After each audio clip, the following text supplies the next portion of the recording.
প্রত্যেকবারের মতো আবার একটি নতুন ভিডিও নিয়ে হাজির হলাম, যা দেখলে সবাই চমকে যাবে।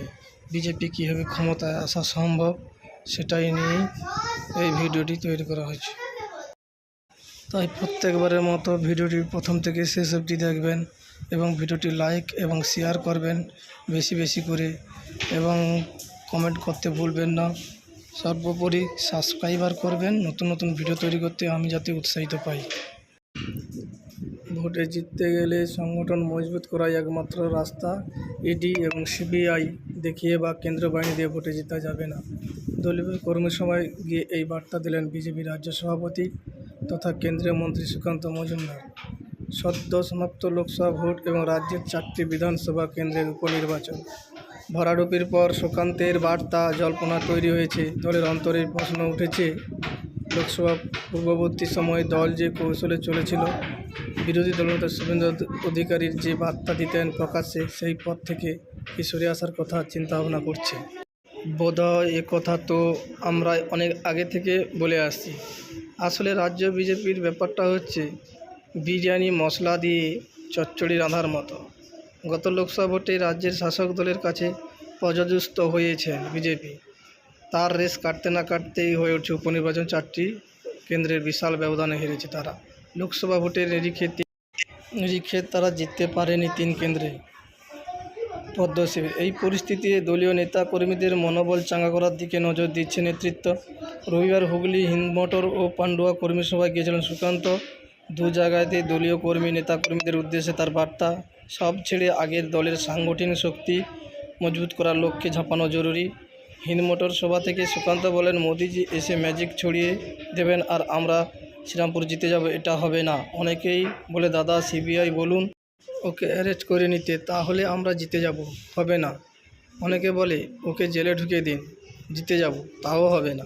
সুকান্তের যুক্তি, অনুব্রত মণ্ডল তো জেলে রয়েছেন, তারপরেও তো বীরভূম দখল করতে পারে। লোকসভা ভোটের যে বীরভূমে 2টি আসন রয়েছিল, সে 2টি আসনে অনুব্রত জেলে থাকার পরেও তো সে আসন জিততে পারেনি। এরপরেও তার স্পষ্ট বার্তা, আপনি পরিশ্রম করে যদি সংগঠন তৈরি করতে পারেন তাহলে জিতবেন, আর যদি পরিশ্রম করে সংগঠন তৈরি করতে না পারেন, যাকে খুশি অ্যারেস্ট করুন। কোনো পান্ডুয়াতে সুকান্তের বক্তব্য, কেন্দ্র বাহিনী দিয়ে ভোট করিয়ে কিছু হবে না, জিততে হলে দলীয় নেতা কর্মীদের আরও সক্রিয় হতে হবে। সুকান্ত আরও বলেন যে কেন্দ্র বাহিনী থাকবে, তবে সেটা বিরিয়ানি মশলার মতো। বিরিয়ানি চাল আর মাংস দলের কর্মীদের হতে হবে, তবেই ভালো বিরিয়ানি হবে। ঘটনাচক্রে 2021 সালে বিধানসভা ভোটের পর থেকেই রাজ্যের বিভিন্ন ঘটনা, দুর্নীতির অভিযোগ তদন্তভার ইডি সিবিআইতে গিয়েছে। ভোট পরবর্তী হিংসা থেকে শুরু করে নিয়োগ দুর্নীতি, গরু পাচার, কয়লা পাচার, রেশন দুর্নীতি মামলা, শাসক দলের নেতা। এত কিছু করেও ওই 2টো কেন্দ্রে তো জিততে পারেনি বিজেপি। তাই বিজেপি আগামী দিনে জিততে পারবে সেরকম পরিকল্পনা নেওয়া হচ্ছে। তাই ঘটনার চক্রে 2021 সালে বিধানসভা ভোটের পর থেকে রাজ্যের বিভিন্ন ঘটনা ও দুর্নীতি অভিযোগ তদন্তভার ইডি সিবিআইয়ের হাতে দিয়েছে। ভোট পরবর্তী হিংসা থেকে শুরু করে নিয়োগ দুর্নীতি, গরু পাচার, কয়লা পাচার, রেশন দুর্নীতি মামলায় শাসক দলের একাধিক নেতা মন্ত্রী গ্রেপ্তার হয়েছেন। তাই গ্রেপ্তার করেও বিজেপি ভোটের ফল আশাপ্রদভাবে হয়নি। তাই বিরোধী দলনেতা শুভেন্দু অধিকারী নানা জনসভা, কর্মী সভা থেকে তৃণমূলের নেতাদের বিরুদ্ধে ইডি সিবিআই ডেকে আনার তদন্ত হুমকি দিয়েও শোনা গেছে। তারিখের পর তারিখ বেঁধে দিয়ে শোনা গেছে। তাতেও রাজ্যের বাকি নেতাদের একাংশ সেই পথে হেঁটেছে।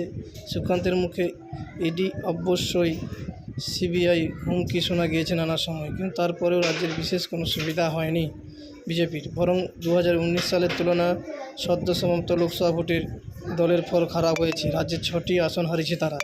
এই পরিস্থিতি সুকান্ত ইডি এবং সিবিআই প্রসঙ্গে তিনি আরও তুলে ধরেন যে ভোটের পরবর্তী বিজেপি কীভাবে এগিয়ে যায়।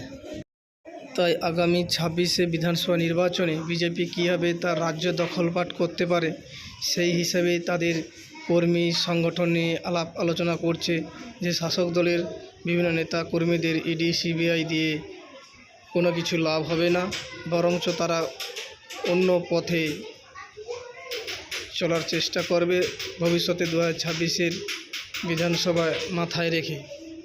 এই সমস্ত দিকে বিচার বিশ্লেষণ করে 26-এর বিধানসভা নির্বাচনে বিজেপি দল ঝাঁপাবে, এই আশা আকাঙ্ক্ষা করছে তারা। আগামী 26শে নির্বাচনে তারা কীভাবে রাজ্যপাট দখল করবে সেই আশা এই প্রতিবেদনের আকারে আমি তুলে ধরছি বিএসপি বাংলা নিউজ চ্যানেলের মাধ্যমে।